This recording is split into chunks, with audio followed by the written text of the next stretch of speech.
Qəbul imtahanlarına düşmüş, ətraflı yazı tələb olunan testlərin izahı ilə videolarımıza davam edirik. 58. İki müstəvi kondensator sxemdə göstərildiyi kimi birləşdirilmişdir. Gördüyümüz kimi bu birləşmə ardıcıl birləşmədir. Birinci kondensatorun elektrik yükü, gərginliyi və enerjisi cədvəldə göstərilmişdir. İkinci kondensator üçün bu kəmiyyətlərin ifadələrini cavab vərəqindəki cədvəldə verilmiş uyğun boş xanalara doldurun.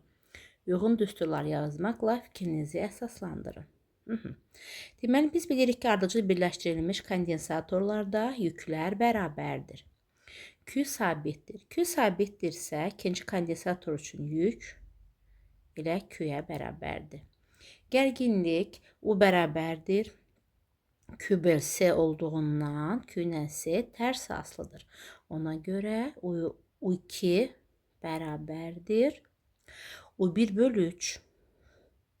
Çünki tərs asılıdır. Əgər ikinci kondensatorun tutumu böyükdürsə, gərginliyi kiçikdir. Ardıcılda W bərabərdir.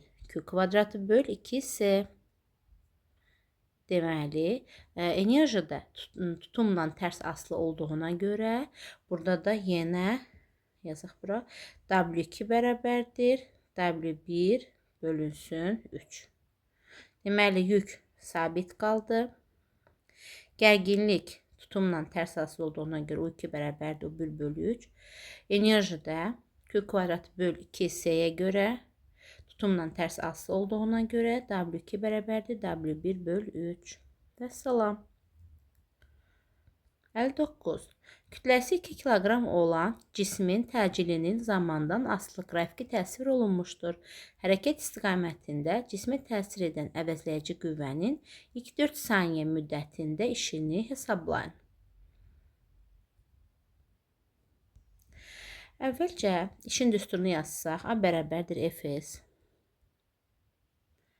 Hərəkət istiqamətini dediyinə görə kosinüs alfamız 1-ə bərabərdir deyə Fs. F-i taparıq hardan? MA-dan. F bərabərdir MA bərabərdir 2 vur 2 4 Newton. S-i hardan tapaq? Başlanğıc sürət 0 olduğuna görə elə AT kvadratı böl 2-dən bərabərdir 2 vur 4 saniyə deyirsə 4-ün kvadratı 16 böl 2.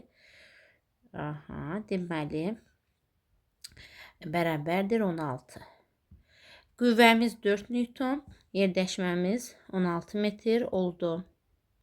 Və A bərabərdir F vur S, yəni 16 vur 4 bərabərdir 64 joule. 60. Nazik qabarıq linzada xəyalların qurulması üçün hansı üç şüadan istifadə etmək əlverişlidir? Cavab vərəqində verilmiş L linzasında A nöqtəsinin xəyalını qurun.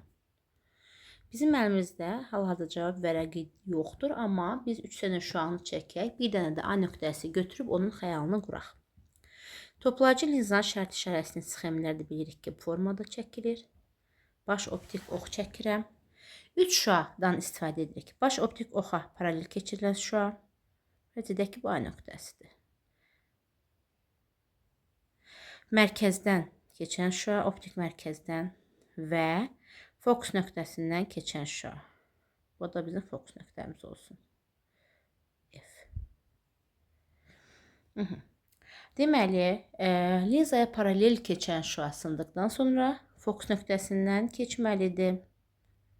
Bir səlqəsiz hansısa da şəkil. Hər halda fikrimi çatdıra bilirəm. Mərkəzdən keçən şüa istiqamətini dəyişmədən keçir. Fokus nöqtəsindən keçən şüa isə optik oxa paralel keçir. Və beləliklə biz A nöqtəsinin xəyalını qurmuş olduq.